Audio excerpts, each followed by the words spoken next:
I'd like to welcome everybody to this month's edition of the Meet a CFA. And my name is Karen Azer. I'm the principal of Eastlake Investments, and I'm also on the board of the CFA Society South Carolina. And today we have Justin Pinckney. He's a principal at Mercer, and he's also vice president of our society, the CFA Society of South Carolina. And just so you know, the order of events we'll do. We will first have Justin tell us a little bit about his background earning the CFA and how he's used that throughout his career. And then after that, we will move into the Q&A. So without further ado, Justin, take the floor. Thanks, Karen. Good to be with everybody today. So just give a little background on myself. I currently serve as head of private debt for North America for Mercer Investments. Most of you probably haven't heard of Mercer, but it's the world's largest investment consulting firm. And we've got a team of 10 individuals on the private debt team and a team of 180 research professionals that just cover private markets for the firm, in addition to research professionals that cover public markets as well. So in this role, I'm tasked with overseeing the research output for our coverage of the private debt universe across the risk spectrum. I work with clients to build and manage private debt portfolios, and to a lesser extent, I work on business development initiatives. So it's, frankly, an exciting time to be working in private credit. It's, let's see, it's growing as an asset class. I think there is increasing demand, borrower demand for this type of capital. It's quite flexible. It can be a reliable source of capital. And it comes at a time when banks and insurers, traditional sources of corporate lending, asset-backed lending, are really retrenching and looking inward to their own portfolios, as opposed to deploying new capital and helping borrowers, meet their financing goals. I should mention, since this is a little bit, I guess, off the beaten path type of job role that most people probably aren't that familiar with, that, our research is centered around investment funds and not individual securities. So we do evaluate individual deals. We call those co-investments, but those are generally in association with investment funds that we've already underwritten. We also look at these niche club deals is what we call them. So basically it would be like a fund that's raised, or a separate account that's raised, with 2 or 3 or 4 like-minded partners. And that would, really be the precursor to launching a more broadly marketed and widely available investment fund down the road. We also evaluate separate accounts for clients and opportunities to purchase funds on the secondary market. But again, we're generally in the business of recommending, buy, hold, sell on individual funds. Some names you probably recognize, like Blackstone, JP Morgan, and some that you probably have never heard of. And so that is generally the role that I'm associated with in today. Again, mentioned there's a team of 10 globally that we have. So I have a boss that sits in Norwalk, Connecticut. He is our global head of private credit. He's got 30 plus years of experience, pretty much all on the manager side. So he has come from a background of actually lending money to private businesses. And the team I have supporting me, we have 2 in St. Louis, an associate and an analyst, and 1 other analyst that will soon be relocating likely to Atlanta. My counterpart in Europe also has a team of 3 supporting him, and they just basically do the same activities and cover that region. And then we have 1 employee in Hong Kong who covers private debt throughout Asia Pacific, which is really a growing area for private debt as well, in addition to kind of the proliferation of new ideas and new funds and new strategies being raised here in the US. So I've been in this role for about 6 months. Before that, I was still at Mercer. I've been there for a little over 2 years, and I was a senior researcher covering real estate strategies.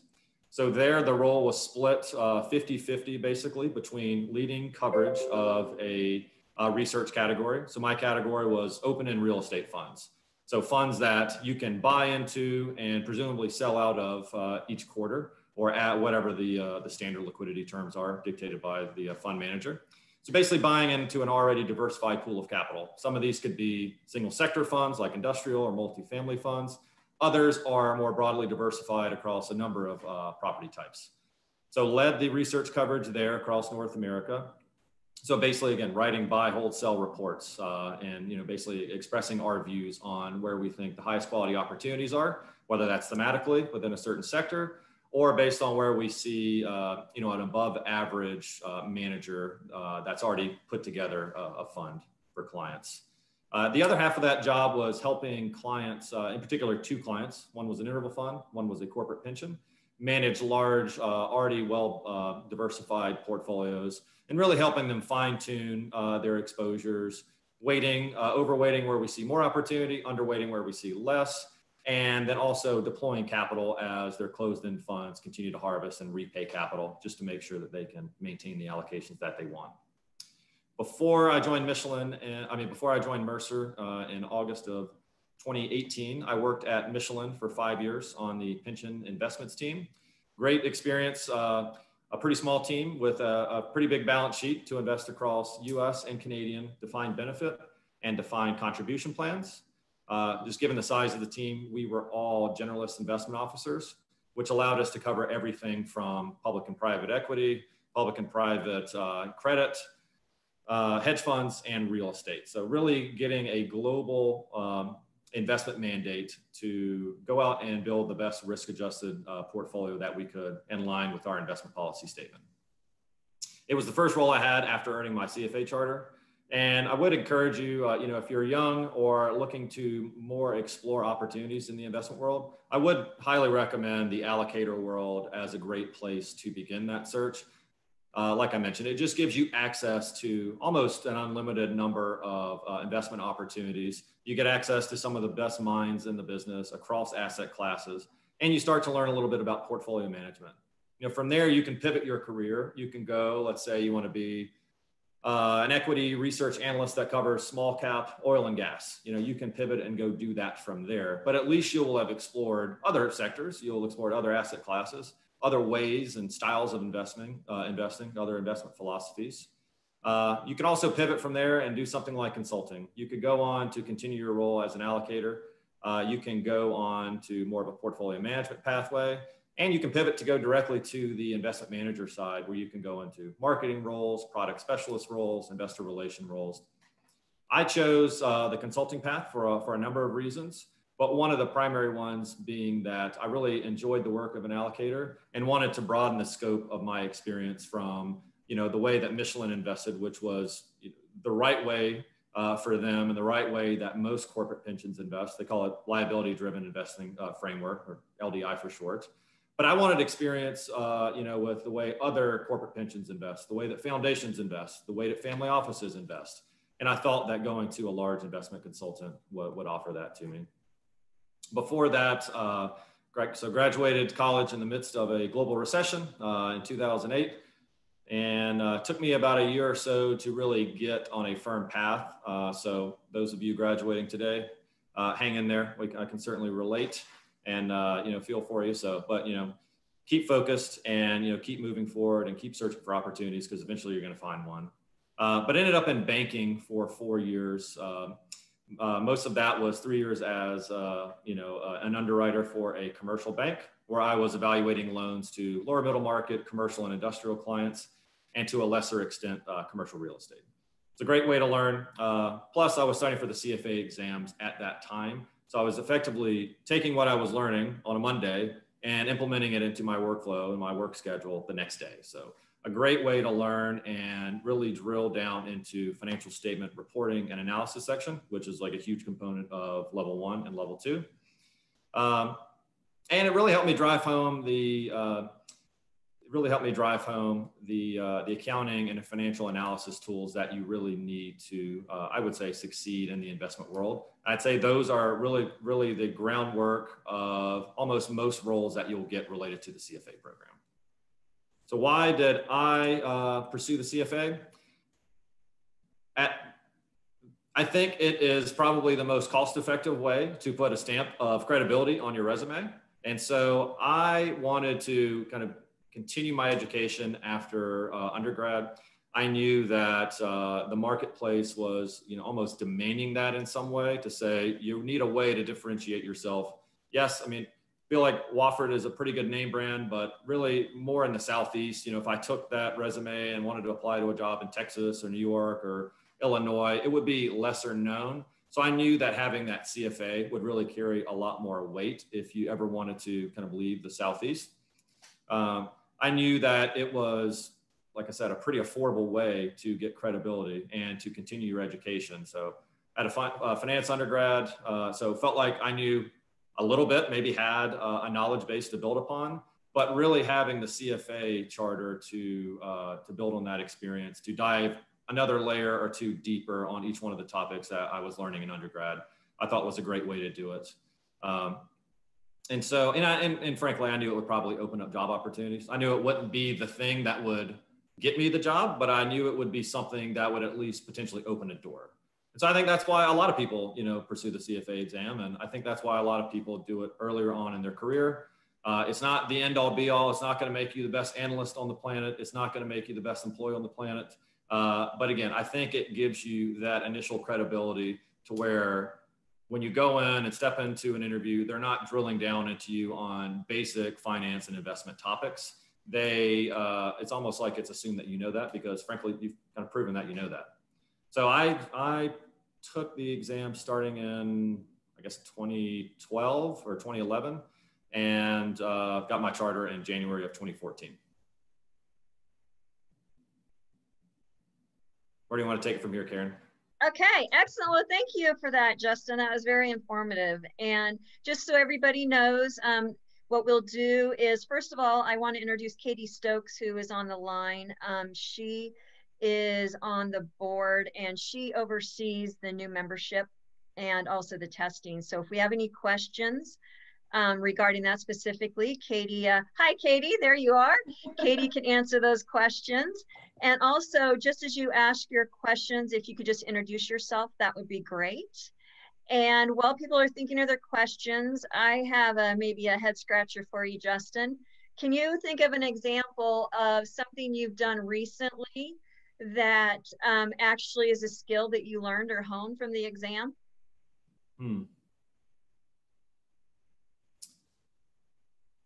Yeah, that is a little bit of a head scratcher. I should probably have thousands of examples. Let's see.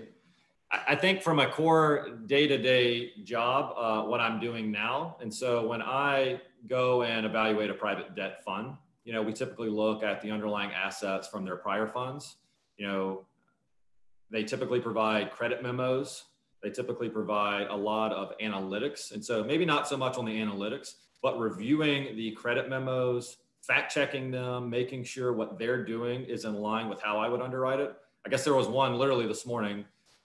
We are the single investor in this fund based in Australia that does lending to private equity sponsored, privately held companies on the continent. And so there is an approval process right now. So every loan that they issue, they have to come to us for approval while they're building out that account before they go out and more broadly market it. And so we had one this morning that was, won't say the name, but it was effectively like an environmental services company. And they had contracts in place with municipalities, with the federal government, and with individual infrastructure providers. So that was one where, it's a 15-page credit memo. I think knowing what to look for, looking directly at the cash flow statement, looking directly at the balance sheet, what the pro forma looked like from, after they make the acquisition that they were proposing for this loan. I think that was a great way to reflect the skills, like I mentioned earlier, the financial reporting, financial statement reporting and analysis section, which I said is pretty critical. I guess I'm still using that today, even though that's not necessarily my day-to-day job. I am still using those skills today. And, I think it was ultimately a good loan. I wrote back with an approval as part of an investment committee that I sit on. But, highlighted some risks that they may want to consider, as they move forward with structuring this loan. But it was basically an early approval to proceed, and then they'll come back for a final approval once everything is documented, just before they actually fund the loan. And also, if you could speak a little bit to your asset allocation process, because asset allocation is such an integral part of this program. Can you talk about how you did that specifically? Yeah. So again, I just focus on one asset class now. And so I'll talk about it more specific to how I see private debt in a portfolio and the number of ways that it can portfolios, and then maybe dive into how we would construct it. So I think it helps for my time at Michelin, having the background of managing an entire portfolio and seeing how different asset classes are managed together, how they complement one another, how they diversify one another. And so I'm pretty happy to be in private credit for a number of reasons, but one main reason is that it can play a number of different roles in your portfolio. In the yield starved world that we're in now, you're getting a return premium. You know, it's certainly warranted because you're taking on more illiquidity. But I think even over and above the illiquidity, you're still getting a return premium for some level of complexity, some level of reliability that you're at the table, you can fund quickly, you have almost guaranteed execution when you're partnering with these managers. Whereas a bank is a little bit slower to react, much generally more layers of hierarchy to go through to get an approval. And so all that warrants, I think a return premium over traditional sources of, public credit indices or public credit instruments. So high yield loans, leverage loans, high yield bonds or leverage loans. You're consistently getting a yield premium in private credit. So you can use it to complement what you have in your portfolio today. If you want to enhance the yield on the portfolio, if you want to dive into different segments of the market or concentrate on certain sectors, you can do that. Let's say you want to increase your exposure to healthcare overall. There are private debt instruments that allow you to do that, whether lending directly to companies, financing royalties, or doing some type of venture lending. There are just a number of ways to play that. And I think the other thing that private credit offers for investors is if you want to move higher on the risk spectrum, you can do that. And so you have these opportunistic credit funds that can do distress for control, distress not for control. They can do transaction or transitional type of lending arrangements where it's shorter duration, but you get a massive premium because, again, you're at the table, you're facilitating something that the bank probably wouldn't do because it's lower in the capital structure, it's complex. Maybe it's a piece of the capital structure where they're not getting compensated enough for their capital charges that they have to assume. And so again, you can get a private debt fund that's got low to mid-teens net returns, or you can go with an unlevered private debt fund that's got 6 to 8% returns. That's more of your traditional corporate direct lending. You also can build in diversification through asset-backed strategies, strategies that are backed by hard assets like real estate, or infrastructure. You can get them backed by accounts receivable, inventory, equipment, whatever it may be. These are all complex moving parts of the economy that I think banks literally don't want to touch at times, especially now during the midst of a pandemic when everything is a little bit more hard to predict. And so I like being in this asset class because it can come in 1,000 different varieties and it can play a number of roles in portfolio, all the way from enhancing your fixed income portfolio through competing for dollars with your private equity portfolio. So I think it offers quite a bit of variety and allows you to kind of build in the right exposures for clients based on whatever their needs are. Well, that's fantastic, Justin. I actually for 11 years I ran a debt portfolio as well. So that is one specific slice I actually was getting to towards the end. And so you and I have had actually a pretty similar path. But it's always nice to see how, sometimes you take these exams and you're wondering, how am I going to ever use this? Is this real stuff? And, I think all three of us can tell you that, the curriculum is something you actually do use every day. And it's very useful.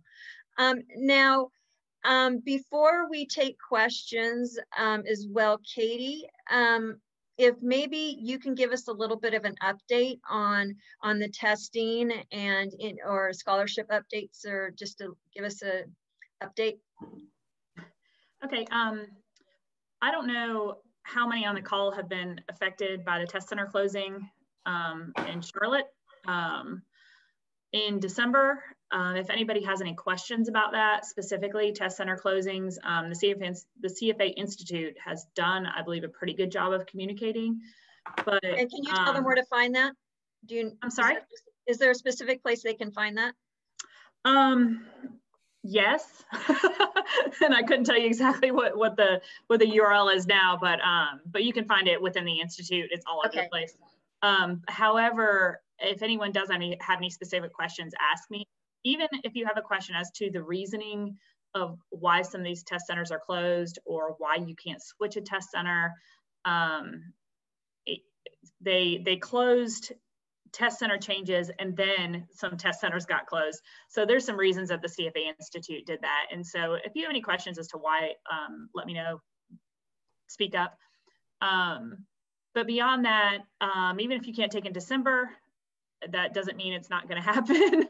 So going forward, how the CFA Institute is handling the computer-based testing going forward and things like that, we can talk about that as well. There is excess capacity built in to all exams in 2021, so there should be no capacity issues. We do still have a mock exam open for November. It is a virtual mock exam, and it's $25 through Kaplan. You can get that right on the CFA Society South Carolina website. Even if you're not taking it in December, I would recommend doing a mock because it's going to pull where you're weak. Yep. And where you're strong and keep you going down the path.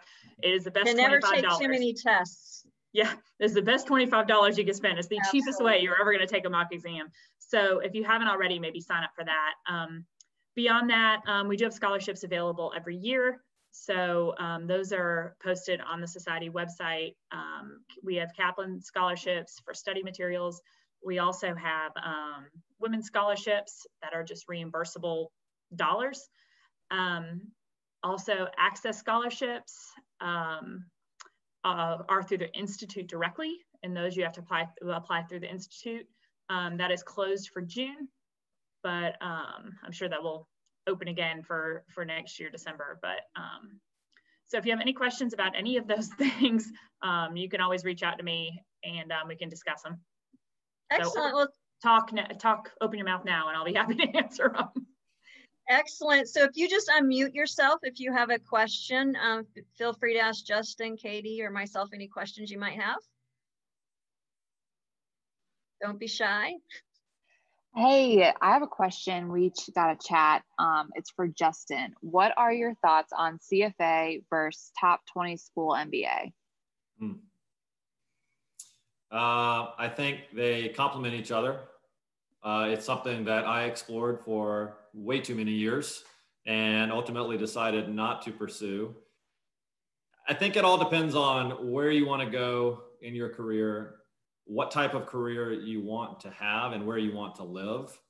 You know, if you want to pursue management consulting, if you want to pursue investment banking, if you want to go the traditional corporate finance route, yes, I mean, definitely go after a top 20 business school. I mean, those are the tried and true paths that they bring someone in with 2 to, let's call it 6, 7, 8 years of experience. It could be in a completely unrelated field.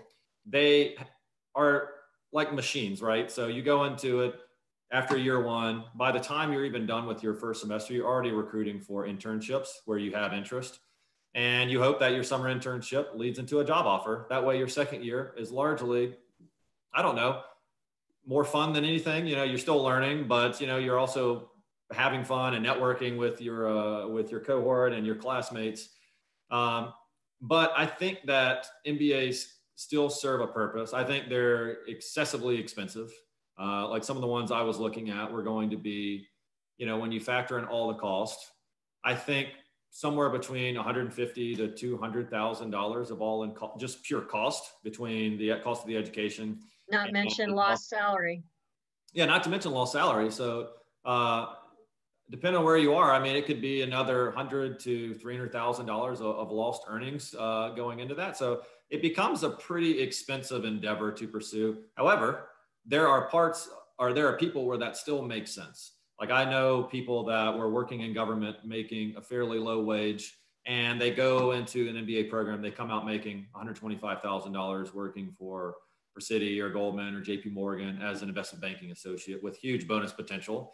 Other people that do the same thing with McKinsey or Bain or Boston Consulting Group, or they get jobs at Amazon or Walmart. You know, I think it is, if you want one of those career paths, which are definitely very attractive, can be very lucrative and very challenging, go for it. I think that's the easiest path to get there if you don't get it out of undergrad. If you're going to an MBA program to get into a hedge fund, a private equity firm, even an equity research or fixed income research house, it's more of a challenge And I'm not saying the CFA or MBA is right for either one of those. It's just a lot of legwork, and it's more dependent on who you are and the quality of your work product. Because if you're not prepared, they will eviscerate you in those interviews. Like, I have talked with hundreds of hedge funds and private equity firms and private debt firms. Like, they want a person, they don't want a degree, and they don't want a charter like the CFA. So you don't need either one of them, frankly, to get in the door with those. I mean, it helps, it helps if you've got, a degree from HBS or Wharton, but that's not the end all be all. Lots of people get there through other means, or get there by just writing compelling research on their own and just firing it off and trying to network as much as possible. So again, it serves a purpose, the MBA. It's very expensive. It can be a massive career accelerator, and something I considered for, again, way too long, and ultimately decided against it because more than likely I'm building my career in the Southeast, probably in Greenville or, Charlotte or Atlanta, something like that, preferably in Greenville and working remotely for a long time. So I didn't see the real need to take a year or two off, spend that amount of money, try to come back to Greenville and massively try to multiply your earnings. I just didn't see that it was very likely. And fortunately, I found a path that I could continue on that allowed me to stay in the investment world and allow me to, still live in Greenville. So it's a tough situation. If you ever want to talk about that offline or in a more detailed way, please reach out to me, because I've probably faced all the questions that you're thinking about, and I'm happy to tell you why I came to my decisions or, just talk through it with you. And I'll actually, I did take the MBA route, and I'll just speak to that as well. Everything Justin said, I agree with 100%. The one thing that you're getting with the MBA is you're really buying a network. So often with those hedge funds, it's not the MBA that gets you the job, but it gets the alumni who will take the interview for the job. So it's a lot of times it's more of a network and a connection. So, and that's really one of the reasons why, as he spoke, if you're going into a community where a lot of people and the network is pretty small, like the Greenville market, it's one thing, but if you're going to New York, you're going to Boston, it helps you with an edge to get into doors. And so, there's lots of benefit from the educational perspective, but I personally believe if you're going in finance investing, the CFA curriculum offers anything you're pretty much going to need from the educational perspective. But it's just, if you need that added push, and again, when you're doing the cost benefit is, you put out $250,000, is that next job going to ultimately yield you more than $250,000? So it really becomes to a cost benefit, and what's the value of that network and will that pay dividends? So those would be the other things I'd consider. I've seen this online a lot. The criticism against the CFA charter is, you could get the same benefit by reading it yourself instead of spending those 900 hours studying for exams or whatever, they recommend 300 hours per exam. Your mileage may vary, but it's still a significant time commitment. They recommend, well, just go out and network all those hours. Like, is that really practical? When I have a few hours to myself, the last thing I'm thinking about is at 10 p.m. at night, instead of studying, why don't I just fire off, 10 emails, trying to go get coffee with people and invest in that? Like, that has value, definitely. And networking is important. But I think the idea that the average human is going to go spend all the waking hours they were studying for the exam to network is ridiculous.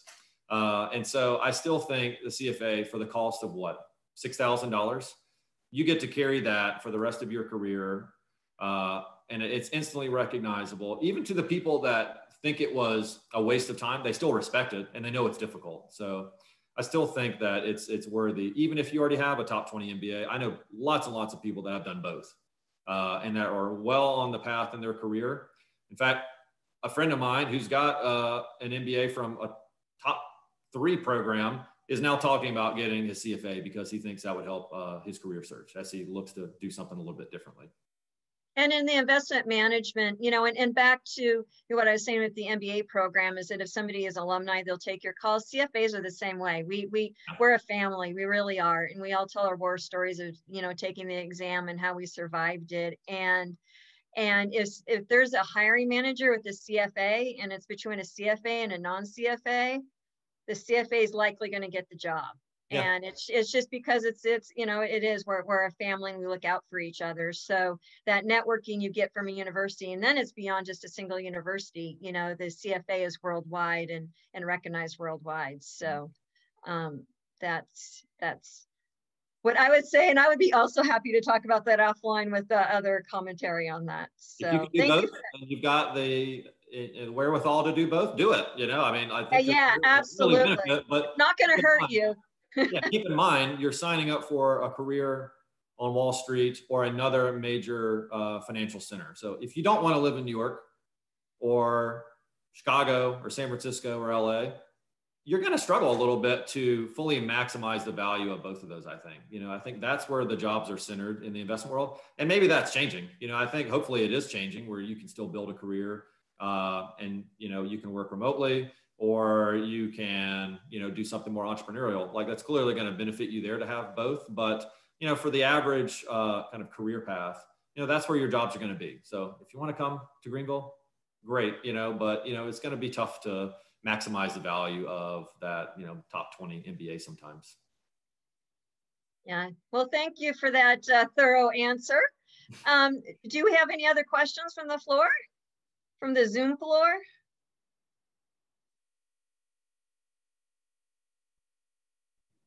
Are there any questions in the chat room? Yes, we have a few more questions coming in for Justin excellent. in the chat. This one kind of goes off of the last question. What are some interview tips for someone coming out of banking into a fixed income shop? Should I wait until I have the charter or start now? No,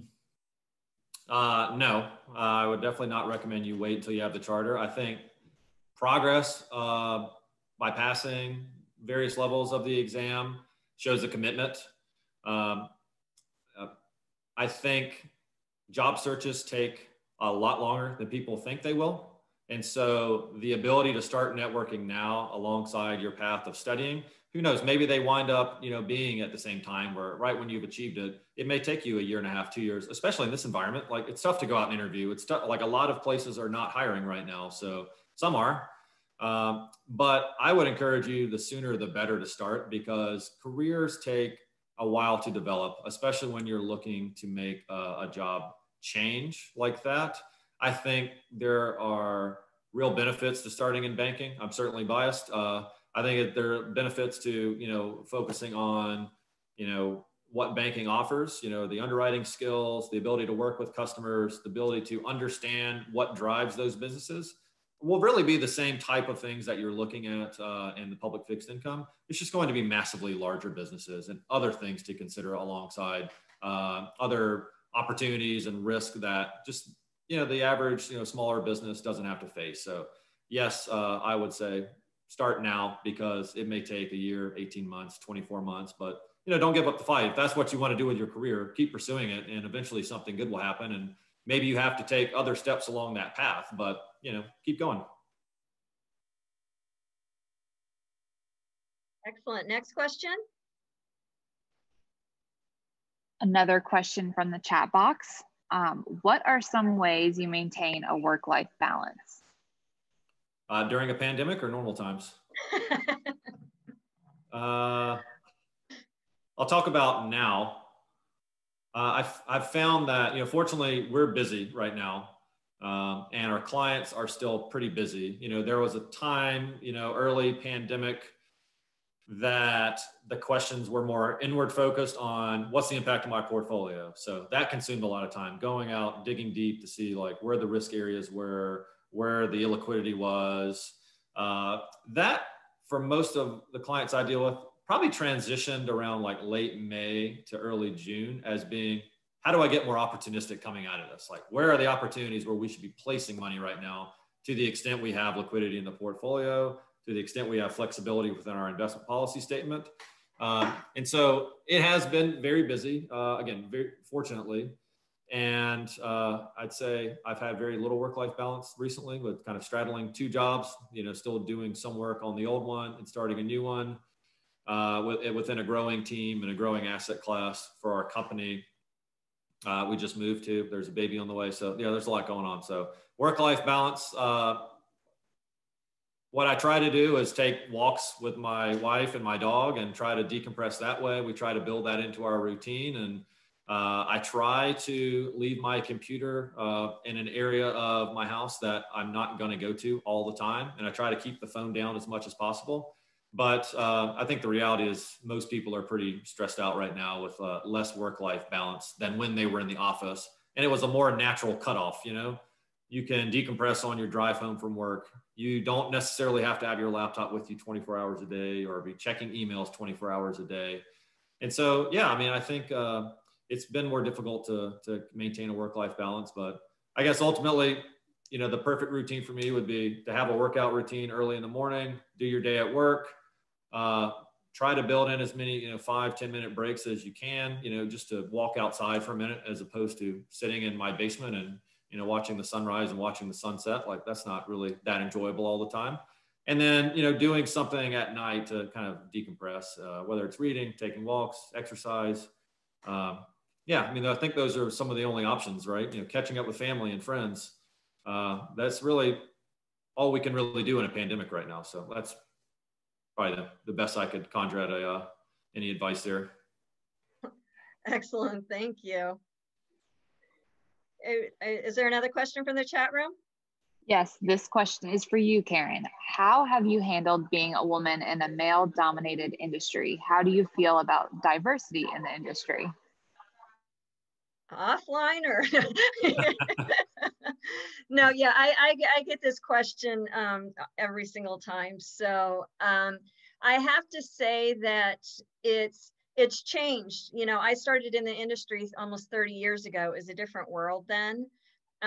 It was still very much a male-centric world. It still is on a relative basis, but over my career, one of the, you know, I had this artificial line that I had created. It was a little bit, it's like, if the men are over 50, they have a different mindset. That's when I started. Now I'm 50, so I don't know if that was a good benchmark. But also, you know, it really is a business where your research is your research. And if you're sticking to that and you're strong at that, if you're making strong recommendations, you stand out. It's not, you know, it's not the sexist thing, you know. And to be frank, yes, there's sexism in every industry anyway, if you're being honest about it. But if you let that get in the way or scare you, it you know, it could really end up becoming a mind block. So I encourage people, you know, you are who you are. You know, one thing is, you know, speaking from a woman, in terms of a lot of times when you're doing research, sometimes we do look at things a little bit differently, and that's actually a benefit, you know, because I worked with a lot of men as well, and you can bring some different perspectives to the table. So it actually, you know, in my career, I've been typically one of only 2 women in the room, but it actually gave me more attention because people were curious of my perspective and my take on it. And in fact, you know, I was on the fixed income, but I was on the investment committee for the entire firm at my last company. And every time they were doing equity, you know, and they were doing feet on the street research. And I remember, you know, they were looking at Claire's stores, and they were, you know, they're looking at, you know, different, you know, they're looking at one of the businesses that made the lids for crock pots, and they wanted to know, what do women take on the crock pots? And I mean, it sounds a little bit silly, but you are really bringing a different perspective to the table. And like I said, on the equity research, especially because, you know, when you're looking at the viability of businesses and looking at your target market, you definitely can bring that. But so my biggest advice is that you stay the path and you don't let it be a distraction, because it can become a very easy distraction, because, you know, we live in the world that we are. And but at the end of the day, we have strong brains, we have strong research, we've got, you know, I have faith that all of you will have the CFA behind your name at one point, and that speaks for itself. You know, I say Karen Azer CFA, people, I get in the door all the time with just using that. It doesn't matter, you know, if, you know, I'm Kyle or Karen, you know, I've got the CFA, and so people will listen to that. And so that would be how to answer that question. Yeah, I don't want to add too much at all, but I just some facts that I've seen about what Karen said. Institutional investors done a lot of research on this. It's something like, if you look at medicine, 50% of incoming med students are female. Same with law school. If you look at asset management firms, it's like 25% are female. At the senior levels, it's far fewer. And the distribution of assets under management is like abysmally low for women and minority owned businesses. I think they're 7% of all investment management firms, but like under 1% of the assets under management. So it's a real problem, and something that I know my company is like taking very seriously and trying to build out diversity on the teams, because like you said, Karen, like we all benefit when there's like this broader cognitive diversity in the room, broader experiences, in the room. And when everyone's voices are, I think it just makes the investment process that much more thorough. And I think it helps you identify more risks. So yes, we need more women in finance and investment management. So contact Karen and Katie, and contact us for scholarships. And we have female scholarships, so we want to bring you in. I mean, the CFA Institute, in fact, there's a women's initiative that Katie and I sit on for the Institute, and it's they're really putting a push. It's a real big issue, and so I encourage you along that.